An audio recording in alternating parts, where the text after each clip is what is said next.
but I'm so frustrated. Kamusta mga kabaigang? Meron na naman akong bagong video.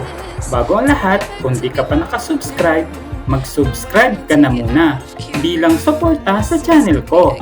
Huwag ka mag-alala, libre lang ang mag-subscribe, mag-like at hit the tiny bell para lagi kang updated sa mga susunod ko pang video. At kung magustuhan mo naman ang video kong ito, huwag mong kalimutang i-share sa iba. At kung nakasubscribe ka na, ini-invite naman kita na mag-follow at mag-like sa Kabaigang Facebook page. I-click lang ang link na nasa description ng videong ito. Ako nga pala si Wendell Fitisanan, ang inyong Kabaigang.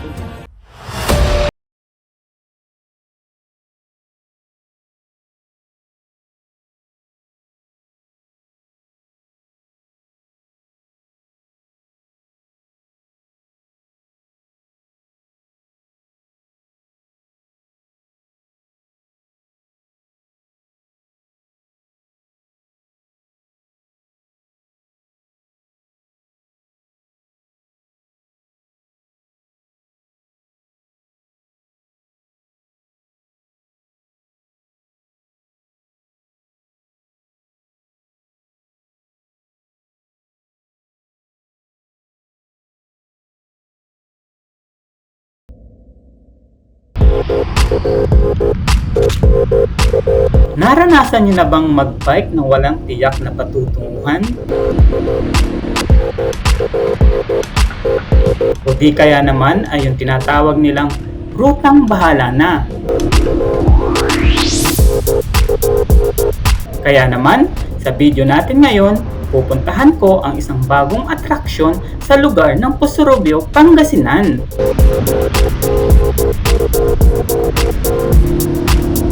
Para magkaroon kayo ng idea na pupuntahan.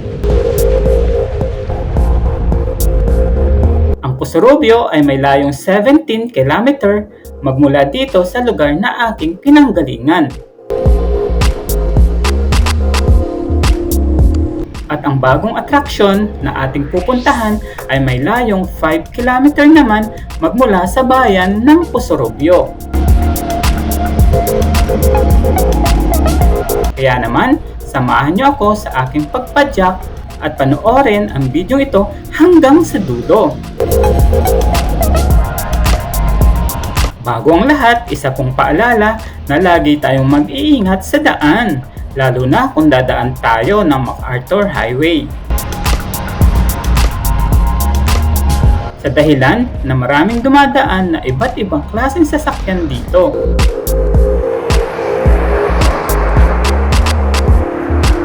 Dahil ito ay isang pangunahing daan sa Hilaga, Silangang bahagi ng Luzon.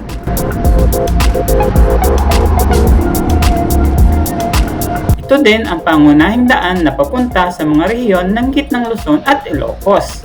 Ang MacArthur Highway ay may habang 500 km mula sa monumento ni Bonifacio sa Caloocan hanggang sa Lawag, Ilocos Norte. Dumadaan ito sa mga tatlong lungsod ng Kalakhang, Maynila. Ito ay ang Caloocan, Malabon at Valenzuela. At tatlong lalawigan naman sa Gitnang Luzon. Ito ay Bulacan, Pampanga at Tarlac. At apat na lalawigan naman sa rehiyon ng Ilocos. Ito ay ang Pangasinan, La Union, Ilocos Sur at Ilocos Norte.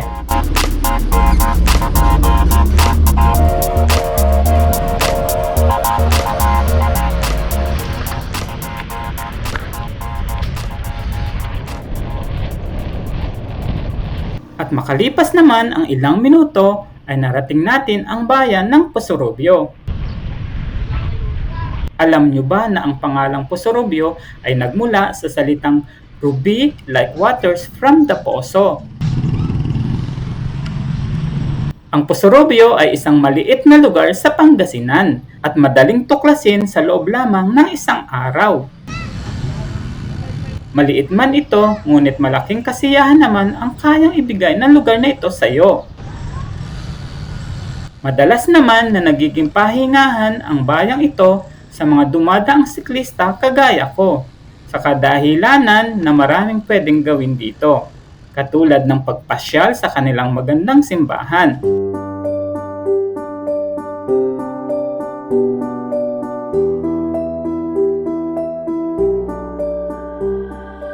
At pwede ka ding pumasok sa CSI Mall kung nanaisin mo.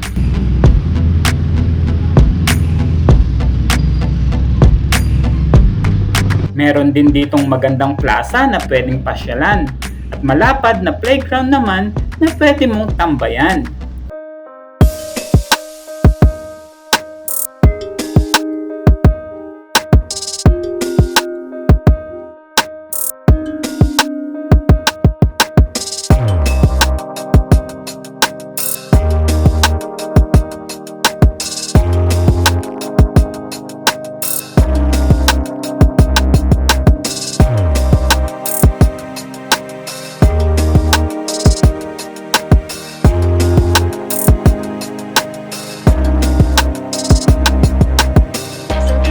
Higit sa lahat, marami din pwedeng kainan habang nagpapahinga hanggang mawala ang pagod mo.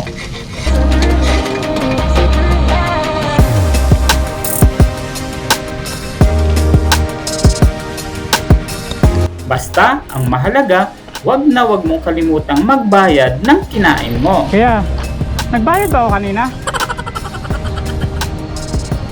Ha? Hindi ko na, parang hindi pa nagbayad. Wala pa ako inabot sa'yo, no? Ano ba yan? Naalala ko, malayo na ako. Sabi ko, parang hindi pa nagbayad, ah. Kaya nga, sabi ko, hindi naman ako sinita. Ay, naku, basta alis na lang. Sorry. Kaya sa susunod, ugaliing magbayad muna bago kumain. Kaya naman, habang busog pa tayo, bago pagutumin muli, puntahan na natin ang lugar na kung saan ay pwede mong puntahan kasama ng mga jowa mo.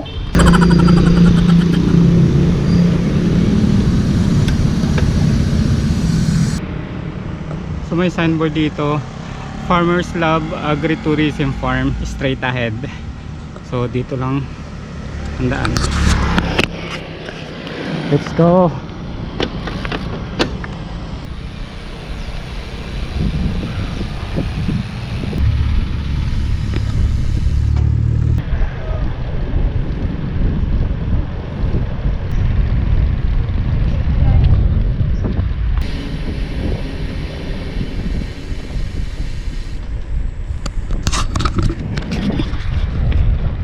Barangay Villegas. Barangay Villegas.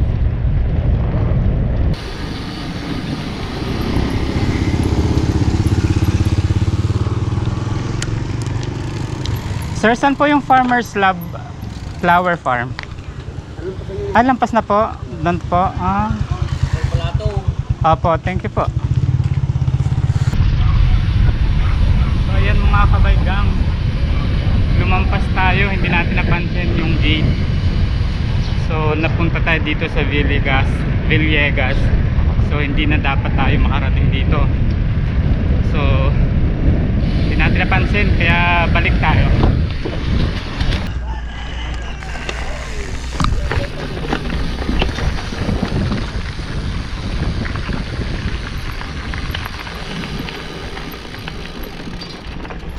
So dito po entrance.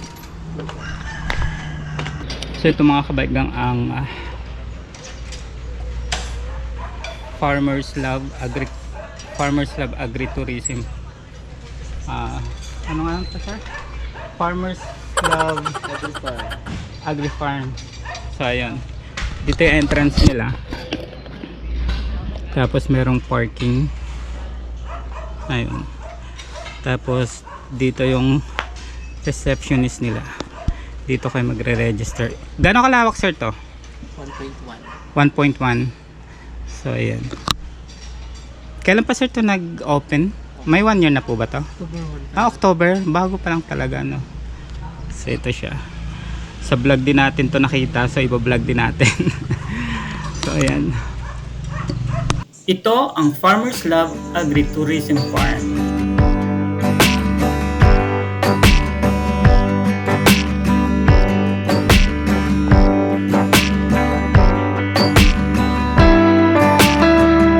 At ito ang pinakabagong atraksyon para sa mga turista sa lugar ng Posorobio, Pangasinan.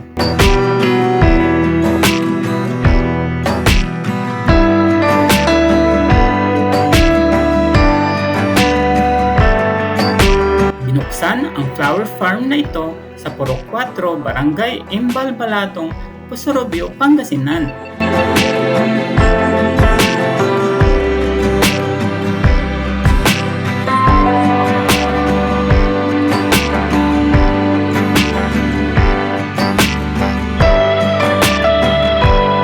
Para magkaroon ng bagong pasyalan ang mga turista at mapalakas pa sa lugar na ito ang turismo.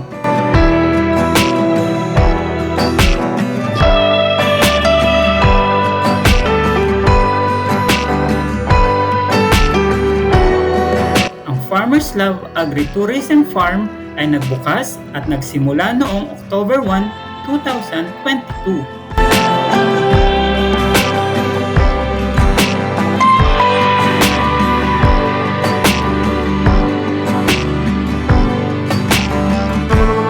Na nag-aalok ng iba't ibang makukulay at sariwang bulaklak na nagmula pa sa bansang Taiwan.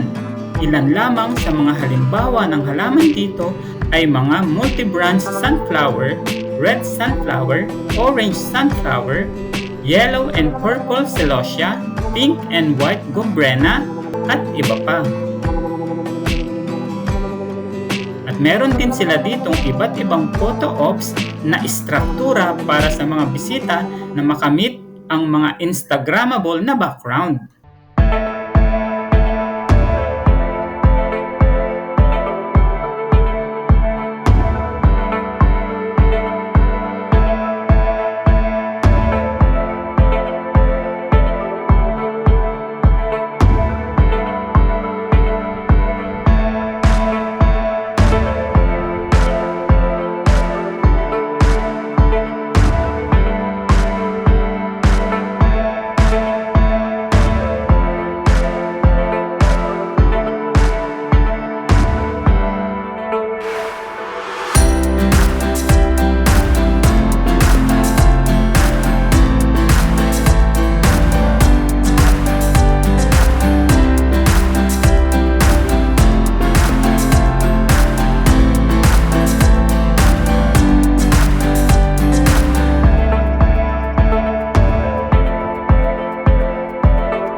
Farmers Love Agritourism Farm ay naniningil lamang ng 50 pesos entrance fee para sa matatanda.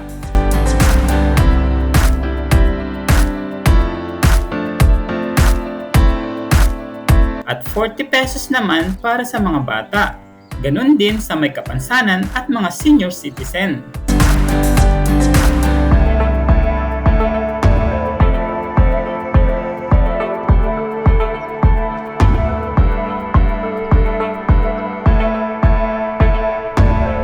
Nag-aalok din sila dito ng prenuptials, debut, at birthday pictorials.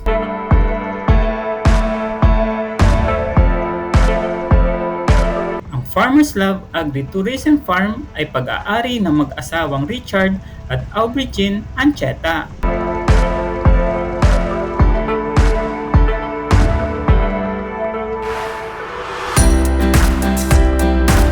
Bago tayo tayo magtapos, shoutout muna sa isa nating kabaigang at subscriber na nagtatrabaho sa lugar na ito. Bigyan natin si Kuya ng sticker.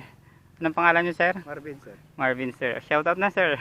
Shoutout, sir, sa mga kasama kong bikers. O, yun. Sige, sir. Salamat. Sige. Thank you din. Ayan mga kabaigang, kung nakarating ka sa dulo ng video ito, ang masasabi ko lang, saan ka man dalhin ng bisikleta mo, uuwi kang may natutunan. Hanggang sa muli, be safe!